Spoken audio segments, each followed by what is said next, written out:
పలుకులను పరిచయించి మాట ఒక తపస్సుగా పవిత్ర పరికంగా వాడుతాము. కలిగిన దానిలో దాపరికం లేక పెద్దలకు దానము భౌతికంగా ధర్మ కార్యాలను శక్తి కొద్ది చేద్దాము. జీవించడమే గాక ఉజ్జీవించే మార్గాలను అనుసరించుదాం.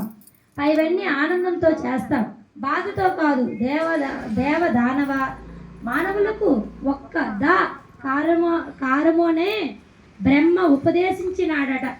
దేవతలు భోగలాలసత మాని దమము నేర్వాలని, రాక్షసులు క్రౌర్యము మాని దయను సంపాదించాలని, మానవులు ఆశతో ప్రోగు చేసుకునే లోపమాని దానము చేయి నేర్వాలనే దాని అర్థం. శ్రీకృష్ణ నామస్మరణ పూర్వకమైన స్నానం అన్నమయ కోశాన్ని శుద్ధి చేస్తుంది. మితాహారం వాగ్వహార త్యాగాలు ప్రాణమయ కోశాన్ని శుద్ధిపరుస్తాయని సూచిస్తుంది నాడు మన ఆండ